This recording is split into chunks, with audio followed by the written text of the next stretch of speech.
कि पिछले सालों में 2 मेरे स्टूडेंट्स हैं मुख्तलिफ औकात पर जिनकी वफात हुई मेरे लेक्चर के फौरन बाद। अगले दिन मेरा जो मैनेजर है उसने मुझे कॉल किया, उसने कहा कि ज़िया भाई वो जो लड़का था कल आपके साथ सवाल जवाब बहुत कर रहा था, चलते चलते आपके साथ गया था और पिक्चर खिंचवाई थी, ज़िया भाई उसकी डेथ हो गई। मुझे लगा मेरे पाँव के नीचे से जमीन निकल गई। मैंने कहा ये कैसे हुआ कि यूट्यूब हलाल है या हराम है? तो खुद ही सोचने इस पे क्या फतवा होगा, हलाल है या हराम है? क्या ख्याल है आप लोगों का? है जी, आवाज नहीं आ रही। हलाल है। आज से 100 साल पहले भी किसी इंसान को अगर गीबत करनी होती थी तो कमरे में कम से कम 2 लोगों का होना जरूरी था। बंदा अपने आप से तो नहीं गीबत कर सकता ना, 2 लोग कम से कम कमरे में होना जरूरी है। एक इंसान ने कोई फौश हरकत करनी है उसके लिए भी उसको घर से बाहर निकलना पड़ता था, किसी इस तरह की जगह पर जाना पड़ता था, हराम काम में पार्टिसिपेट करना पड़ता। आज ये सारे गुनाह जो है ना वो हमारे बेडरूम में आ गए। ऐ ईमान वालों, अल्लाह का तकवा अख्तियार करो जैसा कि अल्लाह का हक है, और मरना मत। अल्लाह का तकवा अख्तियार करो जैसे कि अल्लाह का हक है, और मरना मत। क्या ये आपके कंट्रोल में है कि आप जिंदा रहेंगे या मरेंगे? नहीं ना। अल्लाह ताला कहते हैं मरना मत, वला तमूतुन्ना इल्ला व अंतुम मुस्लिम। अगर मरना ही हुआ तो मुसलमान मरना, मुसलमान के अलावा ना मरना।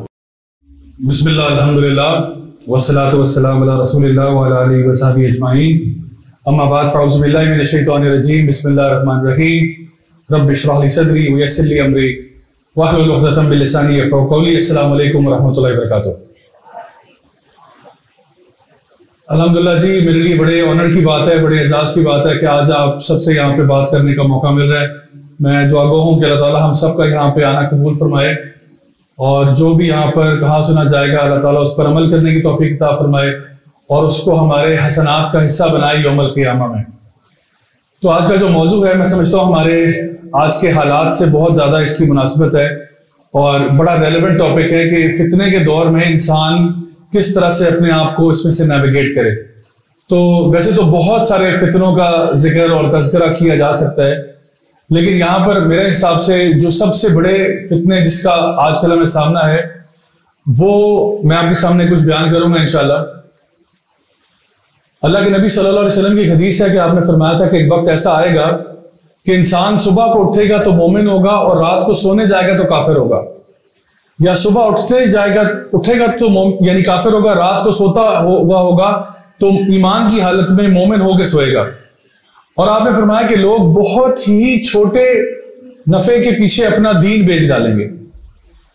और आज मैं अगर आपको बताऊं तो सबसे बड़ा जो एक चैलेंज है ना हमारे पास, जब हम लोग कहते हैं कि जी हमने दीन पर चलना है, हमने इस्तिकामत इख्तियार करनी है, इस्तिकामत तो हम करना चाहते हैं लेकिन उसके रास्ते में ना ये रुकावट आ जाती है। और ये रुकावट क्या है? ये हमारे मोबाइल फोन, सोशल मीडिया और ये सारी चीजें हैं जो हमें अल्लाह ताला से करीब होने से रोक रही होती हैं। बहुत सारे ऐसे नौजवान मेरा ख्याल है यहाँ पर भी आज मौजूद होंगे जिनका ये बड़ा एक जीता जागता मसला होगा कि हम लोग दीन पर इस्तिकामत इख्तियार करना चाहते हैं, दीन पर चलना चाहते हैं, लेकिन रास्ते में कुछ डिस्ट्रैक्शंस ऐसी आ जाती हैं जो हमें उस रास्ते से हटा देती हैं जिस पर हमने चलना था। एक दफा मैं एक यूनिवर्सिटी में गया तो वहां पर एक लड़के ने मुझसे सवाल किया, उसने कहा ज़िया भाई ये बताएं कि यूट्यूब हलाल है या हराम है? तो खुद ही सोचने इस पे क्या फतवा होगा, हलाल है या हराम है? क्या ख्याल है आप लोगों का? है जी, आवाज नहीं आ रही। हलाल है। अच्छा देखें, यूट्यूब पे वही फतवा है जो छुरी पे है, जो फतवा छुरी पे है वही फतवा यूट्यूब पे है। छुरी जो है उससे बहुत सारे अच्छे काम भी हो सकते हैं और बुरे काम भी हो सकते हैं। मिसाल के तौर पे मेरे घर अगर मेहमान आए हुए हैं और मैंने छुरी लेकर उससे अमरूद काटे, सेब काटे, नाशपाती काटी, केले काट के मैं एक फ्रूट चाट बना के उनको दे देता हूं, तो ये मैंने छुरी से अच्छा काम लिया, बुरा काम लिया? अच्छा काम लिया। इसका गुनाह है या सवाब है? सवाब है। अच्छा यही छुरी अगर मैं लेकर मेहमान पे हमलावर हो जाऊं तो फिर तो काम खराब हो गया ना, फिर तो उल्टा ही तो बहुत बड़ा गुनाह हो गया। और अल्लाह ताला फरमाते हैं जिसने एक जान नाहक ली है उसने गोया पूरी इंसानियत का कत्ल कर दिया। तो छुरी जो है वो तो एक टूल है, एक आला है, उससे अच्छे काम भी हो सकते हैं, बुरे भी हो सकते हैं। बिल्कुल इसी तरह से यूट्यूब जो है एक आला है, इससे अच्छे काम भी होते हैं, बुरे काम भी होते हैं। इंस्टाग्राम भी एक आला है, उससे अच्छे काम भी होते हैं, बुरे काम भी होते हैं। टिकटॉक से अलबत्ता बुरे काम होते हैं। टिकटॉक तो मैं कानों को हाथ लगाता हूं, तौबा तौबा अस्तगफिरुल्लाह। यानी ना आमतौर पे यानी दीन का मिजाज भी यही है कि आपको ये देखना चाहिए कि इस ऐप में, इस डिवाइस में, इस चीज में शर ज्यादा या खैर ज्यादा है। यानी यूट्यूब में ना मैं कहूंगा 50-50 है, बल्कि शायद खैर ज्यादा हो थोड़ी सी, क्योंकि यूट्यूब के ऊपर कुरान की मुकम्मल आपको तर्जुमा भी मिल जाएगा, कुरान की तिलावत भी मिल जाएगी, कुरान की तफसीर भी मिल जाएगी, ढेरों किस्म के मशाइख के दुरूस भी आपको मिल जाएंगे। अच्छा, खाना पकाने की वीडियोस भी मिल जाएंगी, औरतें अपने घरों को बेहतर कर सकती हैं। फिजिकल फिटनेस के ऊपर भी आपको बहुत कंटेंट मिलेगा, आप स्ट्रांग हो सकते हैं, फिट हो सकते हैं, मुख्तलिफ एक्सरसाइजेस कर सकते हैं। खान अकेडमी पूरी पड़ी हुई है, आपने इंग्लिश, मैथमेटिक्स, साइंस जो सीखना है वो मिल जाएगा आपको। इसके अलावा हिस्ट्री के ऊपर आपको वीडियोस मिल जाएंगे, ज्योग्राफी पे मिल जाएंगे, मतलब दुनिया के कोई सब्जेक्ट का नाम लें उसका वीडियो यूट्यूब पे मौजूद है। हम तो इंफॉर्मेशन एज में रहते हैं, इंफॉर्मेशन फ्री है, यानी फ्री में चीजें आपको मिल रही है। जो पढ़ना चाहे, जो सीखना चाहे, वो कहां से कहां पहुंच जाए। मैं खुद कई ऐसे लोगों को जानता हूं जिन्होंने YouTube की वीडियोस देख देखकर, ट्यूटोरियल वीडियोस देख देखकर एडोब प्रीमियर और फोटोशॉप के ऊपर एडिटिंग सीखी है, और आज वो मास्टर बने हुए हैं इन्हीं यानी स्किल्स के, कि उनको एक अल्लाह ताला की तरफ से एस्थेटिक सेंस अच्छी थी, डिजाइन करने की एबिलिटी अच्छी थी, लेकिन उनको टूल्स का नहीं पता था। उन्होंने टूल्स सीख लिए वीडियोस देख देख के, अब वो कहां से कहां पहुंच गए। तो कहने का मतलब यह कि या अपनी दीन या अपनी दुनिया, दोनों के फायदे के लिए आप यूट्यूब को इस्तेमाल कर सकते हैं, लेकिन आप इसमें फजूल कंटेंट भी है, इसमें कोई शक नहीं, और कम से कम टाइम वेस्टिंग वाला कंटेंट भी है, यानी और कुछ भी ना सही, कम से कम टाइम जाया हुआ है आपका। इंस्टाग्राम के ऊपर भी क्या है, ये यूट्यूब ने यानी सबसे पहले टिकटॉक ने स्टार्ट किया था शॉर्ट वीडियो फॉर्मेट, छोटे छोटे 10 सेकंड, 15 सेकंड, 20 सेकंड वीडियोस। ये फिर कॉपी किया इंस्टाग्राम ने भी, रील्स निकाल दी, फेसबुक ने रील्स निकाल दी, यूट्यूब ने शॉर्ट्स निकाल लिए। अब होता क्या है कि आप जाते हो और आपका इरादा था मैं सिर्फ 15 मिनट के लिए इंस्टाग्राम पे जा रहा हूं, स्क्रोलिंग शुरू की, करते करते 3 घंटे कहां चले गए पता भी नहीं चला, जिसको आजकल डूम स्क्रोलिंग कहते हैं ना। आप बस स्क्रोल किए जा रहे हो, कुछ पता नहीं, ब्रेन रॉट कंटेंट है, यानी वो कंटेंट जिसका कोई फायदा नहीं आपको, उल्टा आपका दिमाग एक्चुअली ना यानी 2-4 IQ पॉइंट शायद ड्रॉप कर जाता हो वो कंटेंट देखने के बाद। तो ये किस तरह से हो रहा है कि हम लोग उस चीजों के ऊपर टाइम ज़ाया कर रहे हैं जहां पर नहीं करना चाहिए था। इमाम इब्न क़य्यिम रहमतुल्लाह फरमाते हैं कि टाइम का ज़ाया करना मौत से भी ज्यादा बदतर चीज है। टाइम का ज़ाया करना मौत से भी ज्यादा बदतर चीज है, क्योंकि मौत तो सिर्फ आपको दुनिया से जुदा करती है, लेकिन टाइम का ज़ाया करना आपको आपके रब से जुदा कर देता है। तो इसलिए आज का चैलेंज जो है ना, सबसे बड़ा चैलेंज आज के मुसलमान के लिए ये नहीं है कि मैंने कौन से काम करने हैं, आज के मुसलमान का चैलेंज है कौन से काम नहीं करने, और उनमें से बेशतर काम यहां पे हो रहे हैं।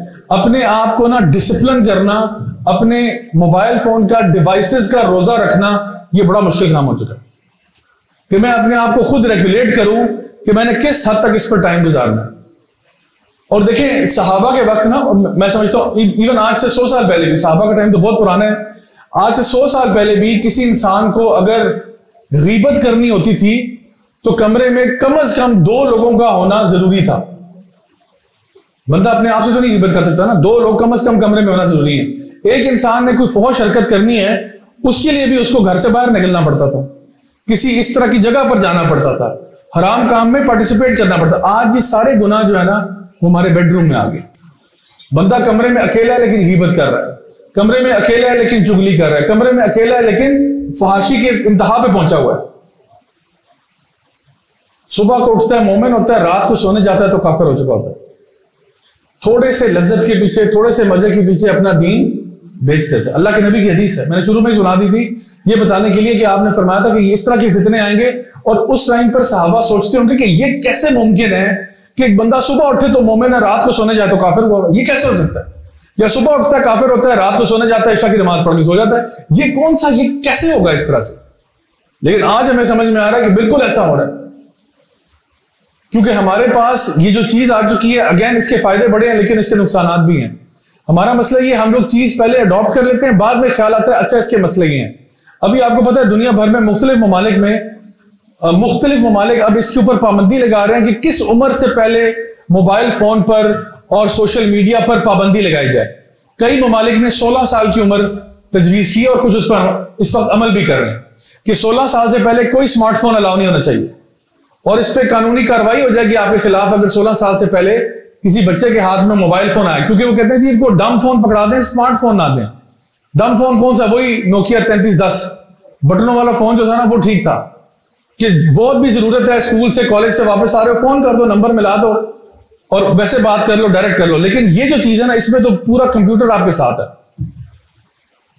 और देखें जो इसके पीछे लोग बनाने वाले ना, वो आपके बेस्ट इंटरेस्ट को नहीं देख रहे।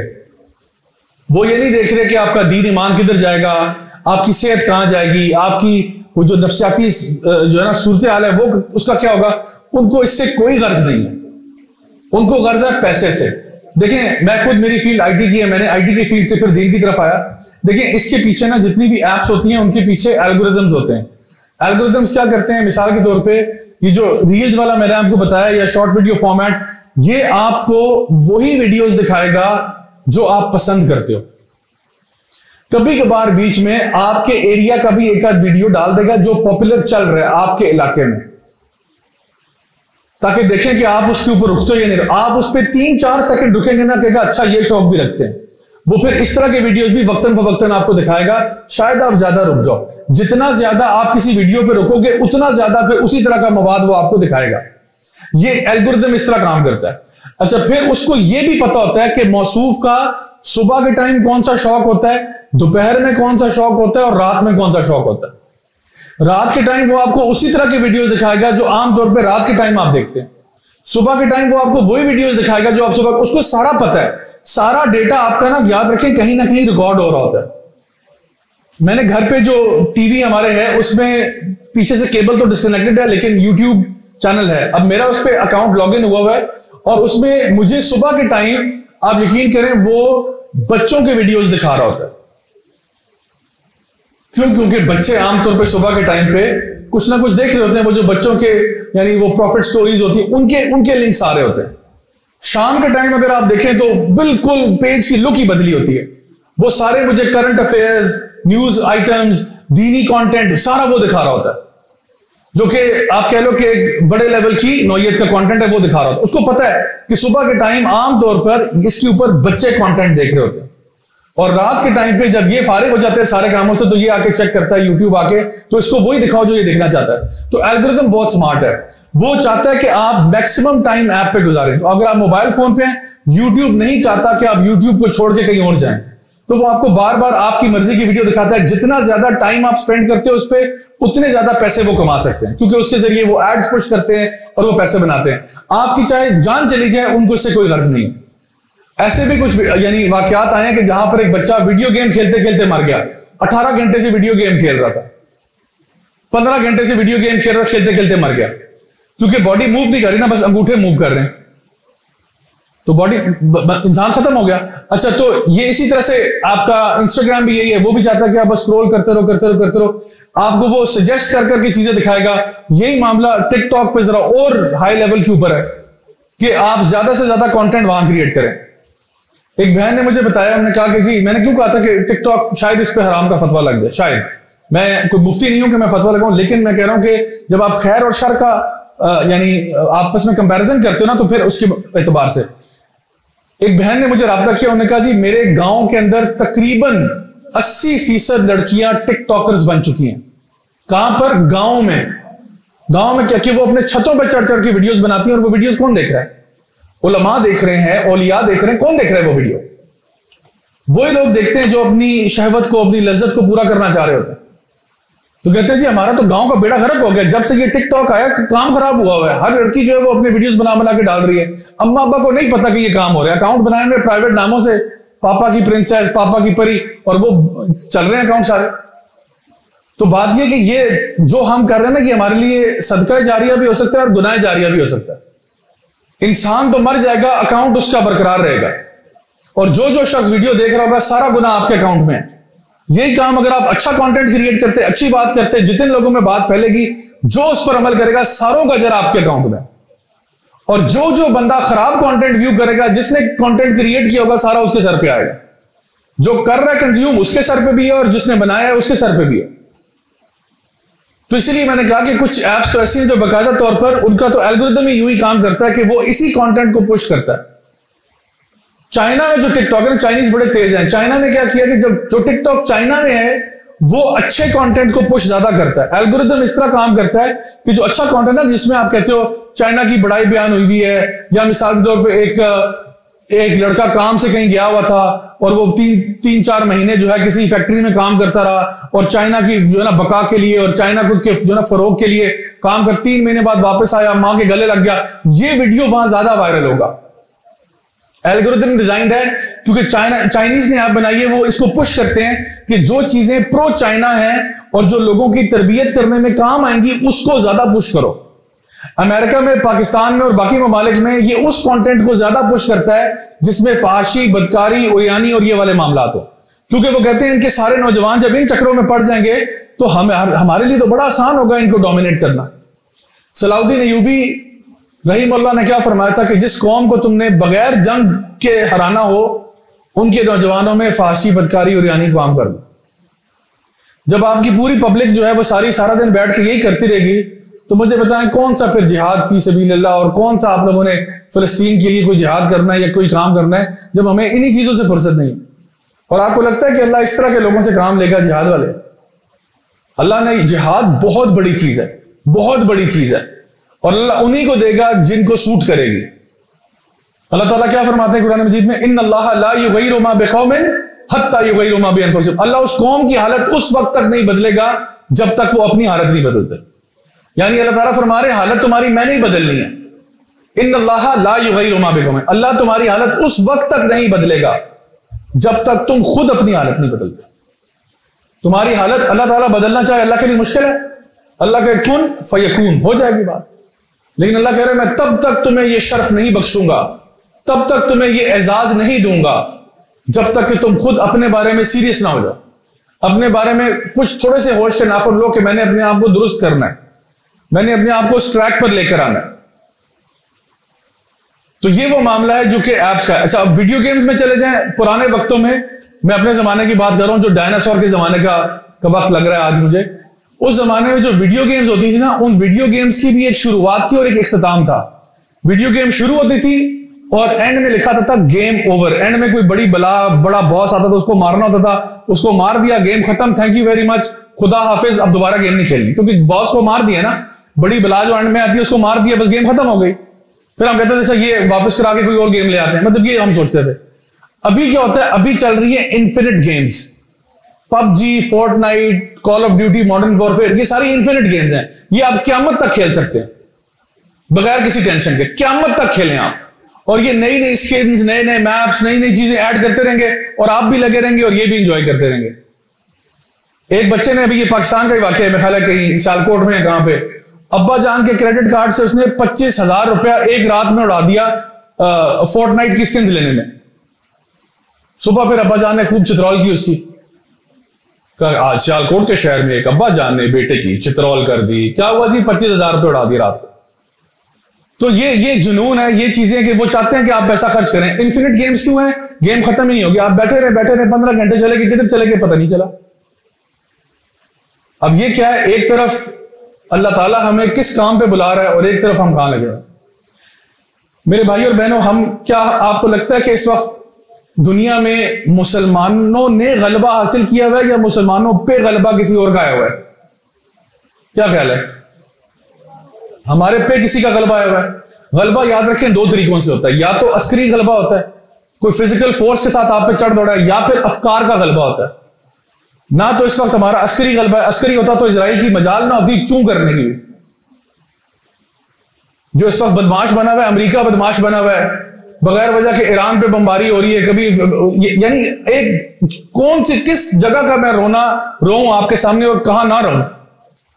चाइना में वीगर मुस्लिम्स हैं, उधर इराक के हालात देख लें, उससे पहले अफगानिस्तान था, उससे पहले सीरिया था, फिर ये फिलिस्तीन और गजा के मामलात हैं, उससे पहले चले जाएं तो ये आपका यानी बर्मा के जो है ना मुसलमान, उधर जो साथ होता रहा, उसके अलावा बोस्निया में जो होता रहा। यानी ये कब तक इंसान रोता रहेगा, कब तक मुसलमान रोता रहेगा कि हम पिस रहे हैं, हम मर रहे हैं, हम पिस रहे हैं, हम मर रहे हैं। ये हमारा मुकद्दर बना हुआ है। क्यों बना हुआ है? क्योंकि हमने अल्लाह की किताब को छोड़ दिया। अल्लाह के नबी सल्लल्लाहु अलैहि वसल्लम ने ये बात फरमाई थी, कोई हमारे लिए सरप्राइज नहीं है। आपने फरमाया था इसी कुरान के जरिए अल्लाह उरूज देगा और इसी के जरिए जवाल देगा। आप कुरान वाले बनोगे, कुरान को पढ़ने वाले, उसको समझने वाले, उस पर अमल करने वाले, उसका पैगाम आगे फैलाने वाले, अल्लाह तुम्हें उठा देगा।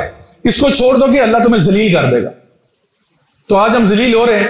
आप मेरी बात को छोड़ें, आप खुद इस इवेंट के बाद ना जरा गुजरांवाला की सड़कों में घूमें और लोगों से पूछें, सिंपली ये पूछें, भाईजान आप ये बताएं कि आप कुरान पढ़ते हैं? अच्छा, जितने लोग आपको मिलेंगे ना, यानी पब्लिक में से हो सकता है कि आपको एक परसेंटेज मिले, लेट्स से कि 10 में से, मिसाल के तौर पे 10 में से 5 लोग कहते हैं जी कुरान पढ़ते हैं।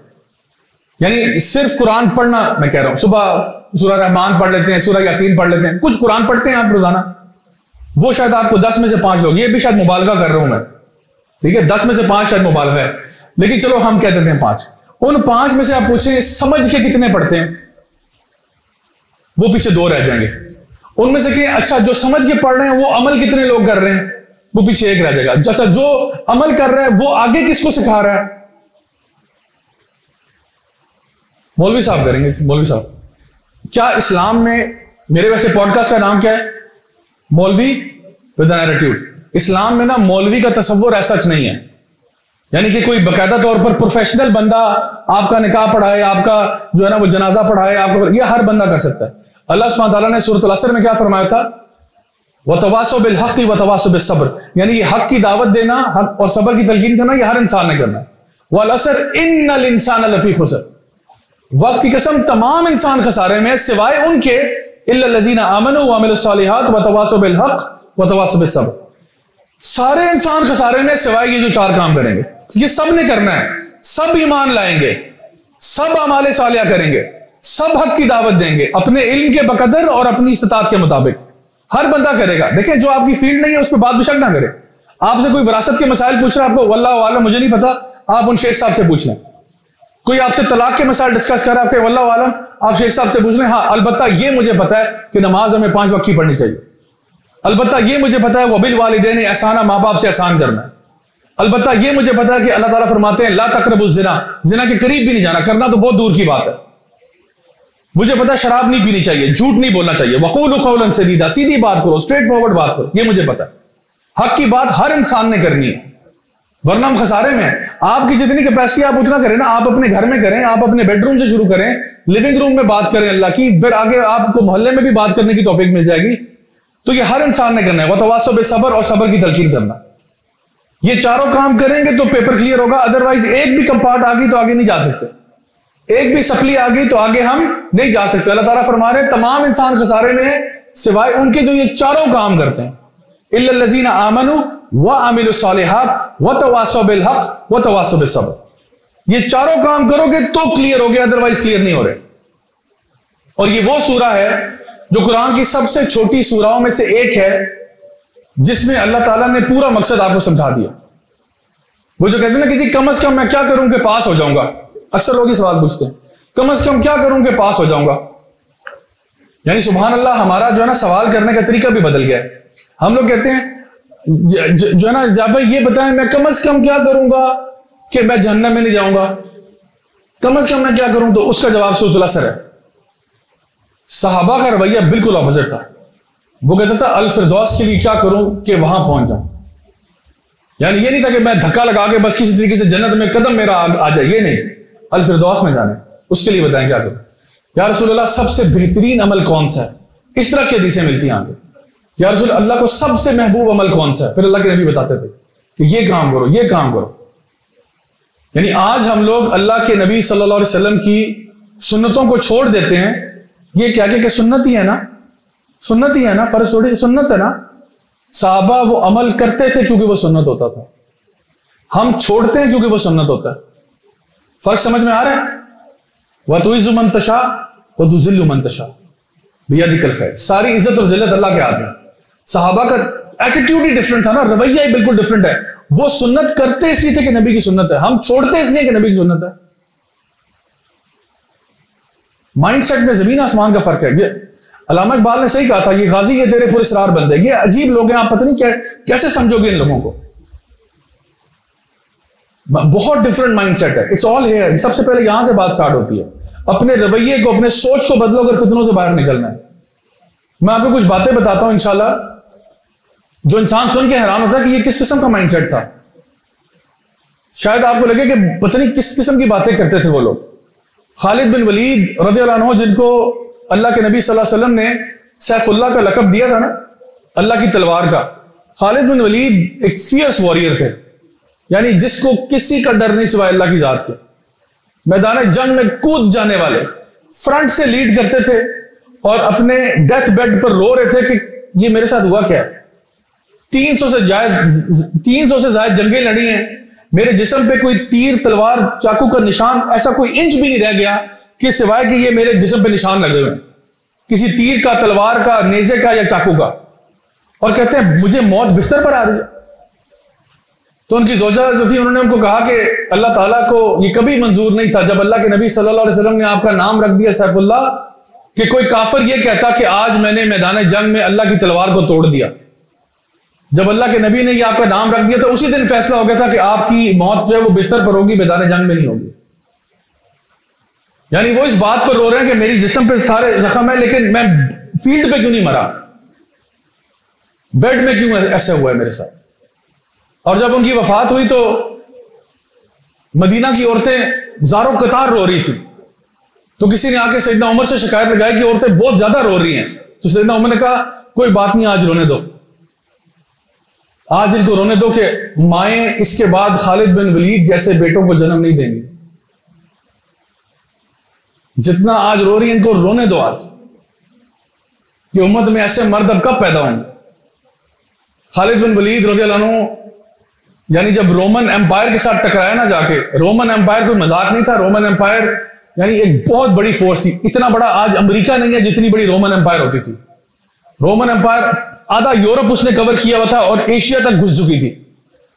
इतनी बड़ी एम्पायर और उनकी आर्मीज के साइज और उनके वो बड़े बड़े मुजस्मे और उनके बड़े बड़े कॉलोसियम और स्टेडियम जो बनाते थे, यानी वो एक से एक चीज शाकार होती थी। तो उस रोमन आर्मी के साथ कुछ लोग हिजाज से उठते हैं, मक्का और मदीना से, जो कल तक बद्दू हुआ करते थे, वो जाके टकरा जाते हैं रोमन एम्पायर से। खालिद बिन वलीद एक लश्कर लेकर रोमन जनरल के साथ जब बात करते हैं तो रोमन जनरल जो है उनको बड़े फख्र से और गुरूर से और तकब्बुर से पुकारते हुए कहता है, खालिद हमें पता है आप यहां क्या लेने के लिए आए, तुम्हें पैसा चाहिए, तुम्हें दौलत चाहिए, तुम्हें माल चाहिए, चलो यार तुम भी क्या याद करोगे, एक एक दिनार पकड़ो और एक एक ऊंट पकड़ो फ्री में और निकलो यहां से। मुझे लगता है कि तुम लोगों को ना हमारा ये मालो मता देखकर ना तुम लोगों को लालच आ गया, तुम लोगों को ना यहां माले गनीमत नजर आ रहा है। इतनी बड़ी फौज से लड़ने के लिए तुम तैयार हो? देखो तुम कल के बच्चे हो, यानी कहने का मकसद है कल के बच्चे हो, तुम लोग कहां से उठ के आए हो और हमसे लड़ोगे यार, चलो चलो जाओ, ये लो पकड़ो, दिनार पकड़ो, एक एक गोल्ड कॉइन पकड़ो, एक एक ऊंट पकड़ो, चलो यहां से। खालिद बिन वलीद का जवाब सुने जरा। जवाब में क्या कहते हैं? कहते हैं आपने हमें बिल्कुल गलत समझा है, हम तो वो लोग हैं जो खून पीते हैं। हमें खबर मिली है कि आपका खून बहुत मीठा है और आज रात का खाना आपके खून पर होगा। अब किसी ने फतवा लगाना हो ना, वो खालिद बिन वलीद पे फतवा लगा दे। क्या फतवा लगाए कि खालिद बिन वलीद कैसी बातें कर रहे हैं? कह रहे हैं हम वो लोग हैं जो खून पीते हैं, हालांकि अल्लाह ताला कुरान में कह रहे हैं खून पीना हराम है। फिर कह रहे हैं हमने सुना है कि आपका खून बहुत मीठा है। भाई उनको किसने बताया उनका खून मीठा है? किसने रोमन्स का खून पीकर चख के बताया हाँ जी ये आजकल मार्केट में सबसे मीठा खून चल रहा है? ये तो किसी ने नहीं बताया। तो क्या ये झूठ बोल रहे हैं? फिर कह रहे हैं आज रात को खाना आपके खून पर होगा। फिर भी ये एक और झूठी बात लगती है, लेकिन बात की रूह को समझें। खालिद बिन वलीद जो इंप्रेशन देना चाह रहे हैं ना मुसलमानों का, वो ये है कि आप हमें क्या डराओगे धमकाओगे मालो मता से, हम तो वो लोग हैं जो दुनिया में रहते नहीं, हमारा तो फोकस ही जन्नत की तरफ है। तुम अपने आप को, तुम किस खेत की मूली हो भाई? हमारे साथ तो अल्लाह, तुम्हारे साथ कौन है? तो हमें एक सेकंड के लिए भी हल्का मत लेना, एक सेकंड के लिए भी ये ना समझना कि हम तुम्हारे मालो मता से इंप्रेस होकर आए हैं। हम तो वो लोग हैं जो खून पीने वाले हैं। यानी इमेजिन करें जो रवैया है, जो उनका जोश है, वो कितनी बड़ी चीज है। एक और महाज पर आपने कहा हम तो वो लोग हैं जो मौत से उतनी मोहब्बत करते हैं जितनी तुम जिंदगी से करते हो। अब कोई कहे पता नहीं ये खालिद बिन वलीद को डेथ कल्ट चला रहे हैं कि हमें मौत से उतनी मोहब्बत है, हालांकि अल्लाह के नबी ने फरमाया था मौत की तमन्ना मत करना। शहादत की तलब होना और चीज है, मौत की तमन्ना और चीज है। आपने फरमाया मौत की तमन्ना मत करो, क्योंकि अगर तुम्हें अल्लाह ताला लंबी उम्र देगा, तुम गुनाहगार हो, अल्लाह तौबा की तौफीक दे देगा, और अगर नेक काम करने वाले हो, अल्लाह ताला मजीद नेक काम करने की तौफीक दे देगा। तो शहादत की तमन्ना हर इंसान के दिल में होनी चाहिए, वरना ये मुनाफिकत की मौत है अगर इसके बगैर इंसान फौत होता है। लेकिन जहां पर ये तमन्ना है उसके साथ फिर इंसान को भी कुछ करना चाहिए। इंसान को चाहिए कि मैं भी उस लेवल पे कैसे आऊंगा। आखिर में मैं आपको ये बताता हूं कि सलाउद्दीन अय्यूबी रहीमुल्लाह के बारे में उनकी जो बायोग्राफर है, सलाउद्दीन अय्यूबी भी एक ऐसी शख्सियत, बड़ी जबरदस्त पर्सनैलिटी थी उनकी, और अच्छे लिबास भी पहनते थे, अच्छी तलवार भी रखते थे, अच्छा घोड़ा भी चलाते थे। लेकिन उनके बायोग्राफर कहते हैं कि कोई भी अच्छे से अच्छा घोड़ा आपके पास होता था, best riding animal, best swords होती, लेकिन ज्यादा अरसा उनके पास वो घोड़ा ना रहता, कुछ अरसे के बाद किसी को तोहफे में दे देते थे। तो उनके बायोग्राफर लिखते हैं कि एक दफा मैंने देखा कि एक महाज के बाद यानी जंग खत्म हो गई, तो मैं और यानी सलाउद्दीन अय्यूबी जो है एक जगह पर पहाड़ के टीले पर बैठे हुए थे। तो सलाउद्दीन अय्यूबी ने ना मिट्टी से खेलना शुरू कर दिया। मिट्टी नहीं, ऐसे बैठे होते हैं तो मिट्टी ऐसे हाथ में पकड़ के ना जमीन पर फेंक रहे ऐसे करके। तो अपने बायोग्राफर से कहते हैं कि क्या तुम जानते हो कि दुनिया में कुछ ऐसे लोग होते हैं जिनके लिए माल और मिट्टी बराबर है? क्या तुम जानते हो कि दुनिया में कुछ ऐसे लोग भी होते हैं जिनके लिए माल और ये मिट्टी बराबर है? तो उनके बायोग्राफर कहते हैं जी हाँ, मैं जानता हूं ऐसे लोग होते हैं। फिर उनके बायोग्राफर खुद ही लिखते हैं किताब में कि खुदा की कसम मैं ऐसे किसी शख्स को नहीं जानता था जिसके लिए माल और मिट्टी बराबर हो सिवाय सलाउद्दीन अय्यूबी के। कि जो बंदा इस दुनिया में रहता ही नहीं था, उसका दिमाग कहीं और था। यानी अल्लाह ने दे दिया, अल्हम्दुलिल्लाह, कोई मसला नहीं। मैंने कहा ना, अच्छे से अच्छा घोड़ा भी था, अच्छे से अच्छा लिबास भी था, अच्छी से अच्छी ज़रा भी थी, अच्छे से अच्छी तलवार भी थी। हो जाए तब भी ठीक है, नहीं होती तब भी ठीक है। हमने तो अल्लाह के लिए जान देनी है। जैसे वो शेखुल इस्लाम इब्न तैमिया कहते थे, मेरे दुश्मन मेरे लिए क्या करेंगे, क्या कर सकते हैं मेरे साथ? जलावतन कर देंगे, मैं अल्लाह की जमीन में घूमूंगा, अल्लाह की कुदरत को देखूंगा, अल्लाह की तस्बीहात बयान करूंगा। जेल में कैद कर देंगे, मैं अल्लाह का जिक्र करूंगा, अल्लाह बिज़िक्रिल्लाहि तत्मइन्नुल कुलूब। और अगर मुझे मार देंगे तो मेरे लिए शहादत से बढ़कर और कोई चीज नहीं है। तो ये जो चीज है ना, ये जो कैफियत है ना, ये जिस मुसलमान में आ जाए उसको आप हरा नहीं सकते। हमारे उलमा कहा करते थे कि ये अगर काफिर को पता चल जाए ना कि ईमान की हलावत क्या होती है, हमारे सीनों में ईमान की हलावत क्या है, ये हमारे दिलों को चीर के इसके अंदर से निकाल। लेकिन ये तब तक उस हलावत को महसूस नहीं कर सकते जब तक ये खुद ना कह लें अशहदु अल्ला इलाहा इल्लल्लाह। ये जो मुसलमान को अल्लाह ताला ने हलावत दी हुई है, जो आजाद किया हुआ है ना, ये और किसी फेथ में नहीं है। तो हमारा दीन हमें सिखाता है, शुजात है, बहादुरी है और इस्तिकामत है कि दीन के ऊपर कायम हो जाओ, डट जाओ इसके ऊपर। अल्लाह सुब्हानहू तआला फरमाते हैं कुरान मजीद में, या अय्युहल्लज़ीना आमनु तक़ुल्लाहा हक़्क़ तुक़ातिह वला तमूतुन्ना इल्ला व अंतुम मुस्लिमून। ऐ ईमान वालो, अल्लाह का तकवा अख्तियार करो जैसा कि अल्लाह का हक है, और मरना मत। अल्लाह का तकवा अख्तियार करो जैसे कि अल्लाह का हक है, और मरना मत। क्या ये आपके कंट्रोल में है कि आप जिंदा रहेंगे या मरेंगे? नहीं ना। अल्लाह ताला कहते हैं मरना मत, वला तमूतुन्ना इल्ला व अंतुम मुस्लिम। अगर मरना ही हुआ तो मुसलमान मरना, मुसलमान के अलावा ना मरना। अगर मरना ही हुआ, वैसे तो मरना नहीं, प्लीज मरना मत, लेकिन अगर मरना हुआ ना तो मुसलमान की मौत मरना, क्योंकि इसके अलावा जो भी मौत होगी वो तुम्हारे हक में ठीक नहीं होगी। मेरे भाइयों, मैं डरता हूं इस चीज से, मैं डरता हूं इस चीज से कि कहीं ऐसा ना हो कि हम कुछ गलत देखते हुए हमारी मौत आ जाए। सुबह में मोमिन थे, रात में काफिर थे, और उसी वक्त मौत आ जाए। अस्तगफिरुल्लाह अज़ीम, अल्लाह ताला ऐसी मौत से बचाए। हर वक्त इस बात का एहसास रखें कि अल्लाह ताला जब मुझे उठाए, मेरी जुबान पर कलमा हो ला इलाहा इल्लल्लाह मोहम्मद रसूलुल्लाह। अल्लाह के नबी फरमाते हैं, जिसकी जुबान पर यह कलमा होगा, मरते वक्त दखल अल जन्नह, वो जन्नत में दाखिल हो जाएगा। लेकिन ये उसी को नसीब होगा जिसकी जिंदगी इसके ऊपर गुजरी होगी, जिसकी सुबह और शाम ला इलाहा इल्लल्लाह पर गुजरी होगी ना, अल्लाह ताला उसी को तौफीक देगा। उसको नहीं जो अल्लाह से बगावत कर रहा था, अल्लाह से भाग रहा था, अल्लाह के दीन का मजाक बनाया हुआ था, और उसको अल्लाह ताला एंड में तौफीक दे देते हैं कि वो कलमा पढ़ देते। हमारे मशाइख ने इस पर किताबें लिखी हुई हैं पूरी कि वो लोग जिन्होंने अपनी जिंदगियां गुजारी अल्लाह के अलावा चीजों में, मौत के वक्त उनको लोग कहते रहे खुदा का वास्ता कलमा पढ़ दो, और उन्होंने कलमा नहीं पढ़ा। कोई गाने सुना रहा था, कोई अपना हिसाब किताब सुना रहा था कि मेरे बैंक में इतने पैसे पड़े हैं, इतने पैसे पड़े हैं, कोई किसी और कहानी, कोई अपनी आशिक माशूक के वाकयात सुना रहा है, कोई कुछ कर रहा है, कलमा अलबत्ता नहीं पढ़ा। हालांकि उनके बिस्तर पे लोग मौजूद थे, बिस्तर के सराहने लोग खड़े हुए कह रहे थे कलमा पढ़ दो, कुलू ला इलाहा इल्लल्लाह, कुलू ला इलाहा, उन्होंने नहीं पढ़ा। तो ये तौफीक भी उसी को होगी जिसका जीना मरना इसके ऊपर होगा। तो मेरे प्यारे बहनों और भाइयों, आज यहाँ पे उठने से पहले ना दिल में इरादा कर लो कि आज हमारी जिंदगी का पहला दिन है। जो गलतियां हुई अल्लाह माफ करे। अल्लाह ताला बहुत रहमान है, बहुत रहीम है। अल्लाह ताला फरमाते हैं, कुल या इबादी अल्लज़ीना असरफू अला अनफुसिहिम ला तक़नतू मिन रहमतिल्लाह इन्नल्लाह यग़फ़िरुज़्ज़ुनूब जमीआ, कि ऐ मेरे बंदो जिन्होंने अपनी जात पे जुल्म किया है गुनाह कर करके, अल्लाह ताला की रहमत से मायूस नहीं होना, क्योंकि अल्लाह ताला तो तमाम गुनाहों को माफ करता है। जी हाँ, तमाम गुनाहों को। और अल्लाह ताला यानी इन्नल्लाह यग़फ़िरुज़्ज़ुनूब जमीआ, जितने भी गुनाह अल्लाह माफ कर सकता है अगर आप तौबा करने वाले बन सकते हैं तो आज यहां से उठते वक्त इरादा कर लो कि मैंने अपनी जिंदगी में एक मेजर तब्दीली लेके आनी है, एक चेंज करना है। अल्लाह मुझे इस्तिकामत दे। अल्लाह ताला फरमाते हैं हदीस कुदसी में, जो अल्लाह की तरफ एक कदम लेके आता है अल्लाह उसकी तरफ 10 लेके आता है, जो अल्लाह की तरफ चल के आता है अल्लाह उसकी तरफ दौड़ के आता है। तो पहला कदम इंशाल्लाह आपने और मैंने उठाना है। तो आज यहां पर उठने से पहले फैसला करें, यकीन करें अल्लाह ताला आपके लिए आसानी करेगा। लास्टली मैं आपको ये कहूं कि मेरी लाइफ टाइम में, मेरी जिंदगी में 2 मेरे स्टूडेंट्स हैं जिनकी डेथ मेरे लेक्चर के बाद हुई है। देखिए, मैं आपके सामने भी बात कर रहा हूं ना, मुझे नहीं पता ये जुमला मुकम्मल होगा या नहीं होगा, ये अल्लाह ही जानता है। ये जुमला कंप्लीट होगा या नहीं होगा मुझे नहीं पता, लेकिन मैं आपको ये बता सकता हूं कि पिछले सालों में 2 मेरे स्टूडेंट्स हैं मुख्तलिफ औकात पर जिनकी वफात हुई मेरे लेक्चर के फौरन बाद। एक लड़का तकरीबन आप कह लो 16 साल का था और एक 19 साल का था। जो 16 साल वाला था वो मेरी वीकली कुरान क्लास होती थी, हफ्तावार क्लास होती थी। एक क्लास में वो था, अगले हफ्ते में गया वो नहीं था। पता चला क्लास के अगले दिन इसकी डेथ हुई है, हादसाती मौत हुई। उसका भाई आया, उसने मुझे बताया। मैंने कहा तुम्हारा भाई नहीं आया किधर? कहते जो ना जाबे उसकी तो डेथ हो गई है। मैंने कहा यार कैसे हुई? पता ही नहीं चला, बताया नहीं आप लोगों ने? नहीं वो ऐसे मामला हुआ, वो तो जनाजा तदफीन सब कुछ हो गया।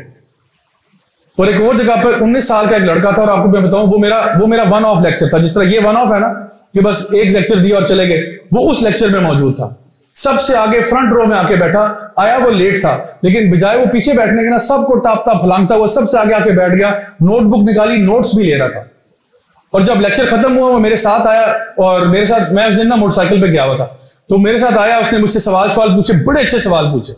और उसने कहा कि मैं आपके वीडियोस देख के मैं चेंज हुआ हूं, मैंने तकरीबन 4 महीने पहले से नमाज शुरू की है। अब मैं आपसे ये पूछना चाहता हूं कि नमाज में खुशू कैसे आएगा। और मैं उसको बताता जा रहा था। जब मैं बाइक तक पहुंच गया, कहते जाते जाते एक सेल्फी खिंचवा रहा हूं आपके साथ। अब कई लड़के थे और उनमें से इसने कहा कि मैंने आपके साथ सेल्फी खिंचवानी। मैंने कहा ठीक है। मैंने जो ना किसी और को उसने फोन पकड़ाया, मेरे साथ खड़ा हुआ, हमने पिक्चर खींची, मैं वहां से निकल गया। अगले दिन मेरा जो मैनेजर है उसने मुझे कॉल किया। उसने कहा कि ज़ैद भाई वो जो लड़का था कल आपके साथ सवाल जवाब बहुत कर रहा था, चलते चलते आपके साथ गया था और पिक्चर खिंचवाई थी, ज़ैद भाई उसकी डेथ हो गई है। मुझे लगा मेरे पांव के नीचे से जमीन निकल गई। मैंने कहा ये कैसे हुआ? और इतना स्मार्ट लड़का, टॉल हैंडसम सा लड़का था। तो मैंने कहा ये कैसे हुआ? उसने कहा बस भाई वो वहां से निकला, उसके बाद एक्सीडेंट हुआ, बेचारे की डेथ हो गई। अब यकीन करें, जब मेरी उनके पेरेंट्स से बात हुई, जाहिर बात है बहुत अफसोदा था, लेकिन मैंने उनको इस बात की तसल्ली दी कि जहां तक मुझे पता है ना, बाकी अल्लाह गवाह है, अल्लाह को बेहतर पता है, जहां तक मुझे पता है उसका खात्मा खैर पर हुआ। आखिरी टाइम उसने लेक्चर अटेंड किया। जो सवाल उसने पूछा है मेरी नमाजों में अटेंडेंस लग रही है, ये उसके अल्फाज है। या भाई मेरी 5 नमाजों में अटेंडेंस लग रही है, फजर प्रेजेंट सर, जोहर प्रेजेंट सर, असर प्रेजेंट सर। अब मैं चाहता हूं कि इसमें खुशू भी आ जाए, तो मुझे बताएं मैं खुशू के लिए क्या करूं। और मैंने ये बता के मैं निकला हूं और बेचारे की डेथ हो गई। अल्लाह के नबी फरमाते हैं इन्नमल आमालु बिल खवातीम, आमाल का दारोमदार उनके खात्मे पर। इन्नमल आमालु बिन नियात भी है, आमाल का दारोमदार नियतों पर भी है और खात्मे पर भी है। तो उसका खात्मा, मैंने कहा जी कम से कम मैं अल्लाह के सामने गवाही दूंगा कि ये बंदा खैर पे गया इंशाल्लाह। तो इसलिए मैं आपसे कह रहा हूं कि अल्लाह ताला आप सबको लंबी उम्र दे, अल्लाह आपको सेहत दे, अल्लाह आपकी मुश्किलें दूर फरमाए। मेरी दिल से दुआ है आपके लिए, लेकिन अपने दिल में ना इरादा ये रखें कि या अल्लाह मुझे जब मौत आए तो इस्लाम के ऊपर आए, इसके अलावा मैं मरना नहीं चाहता। बल्कि मैं अपने लिए जो दुआ करता हूं वही आपको बताता हूं। मैं कहता हूं या अल्लाह मुझे उस टाइम पे मौत देना जब मैं तुझे सबसे ज्यादा महबूब हूं, जिस दिन तुझे मैं सबसे अच्छा लग रहा हूं ना, बस उस दिन उठा लेना, क्योंकि उसके बाद फिर मैंने नीचे जाना ना। मैं चाहता हूं अल्लाह मुझे ना मेरी पीक पे रिटायरमेंट दे। देखो जो बंदा पीक पे खेल रहा होता है ना, फिर रिटायरमेंट होती है, उसका मजा ही हो रहा है, लोग उसको अच्छा जानते हैं। मुझे लोगों की परवाह नहीं, मुझे अल्लाह की परवाह है। मेरी उस जगह पर रिटायरमेंट हो जहां पर अल्लाह ताला के हाँ अब ये मेरा बहुत प्यारा हो गया, बस फिर उठा लें मुझे। अशफाक अहमद साहब कहते थे अल्लाह को प्यारे होने से पहले ही अल्लाह के प्यारे हो जाओ। अल्लाह को प्यारे होने से पहले ही अल्लाह के प्यारे हो जाओ। इससे पहले कि आप मर जाओ, पहले ही अल्लाह के प्यारे हो जाओ। तो मेरे भाइयों और बहनों, आज यहां पे उठने से पहले बस नियत कर लो एक इरादा कर लो, यकीन करें आप इरादा करेंगे अल्लाह आपके लिए आसानियां कर देगा। जो एक कदम लेगा अल्लाह उसके लिए और लेगा इंशाल्लाह। तो मेरी दुआ है कि अल्लाह ताला हम सबको नेक अमल करने की तौफीक अता फरमाए। अल्लाह ताला हमारी गलतियां, कोताहियां, गुनाहों को माफ फरमाए। अल्लाह ताला हम सबसे राजी हो। हमें जो भी हम में से परेशान है अल्लाह उनकी मुश्किलें, मुसीबतें, परेशानियां दूर फरमाए। जो भी हम में से बीमार हैं, जिनके घर वाले बीमार हैं, अल्लाह ताला उनको मुकम्मल शिफा कामिल आजिला अता फरमाए। अल्लाह ताला हमारे मुल्क पाकिस्तान की हिफाजत फरमाए, हम सबको अंदरूनी बैरूनी फितनों से महफूज फरमाए। और मेरी दिल से दुआ है कि अल्लाह ताला हम सबको दुनिया में भी खैर दे। और जिस तरह आज माशाल्लाह इस बहुत ही प्यारी सी महफिल में हम सब इकट्ठे हुए हैं, मेरी दिल से दुआ है कि अल्लाह ताला इसी तरह से हम सबको जन्नतुल फिरदौस में मिलना नसीब फरमाए। रब्बना तक़ब्बल मिन्ना इन्नका अंतस समीउल अलीम व तुब अलैना इन्नका अंतत तव्वाबुर रहीम व सल्लल्लाहु तआला अला खैरि खल्क़िही मुहम्मदिन व अला आलिहि व सहबिही अजमाइन बिरहमतिका या अरहमर राहिमीन। जज़ाकुमुल्लाहु खैरन। अस्सलामु अलैकुम व रहमतुल्लाहि व बरकातुहू। बहुत बहुत शुक्रिया आपका। Donate us to bring change in society and make a meaningful impact. Account number 32263000005753. Faisal Bank Limited. Follow us to stay connected and see the difference you're making.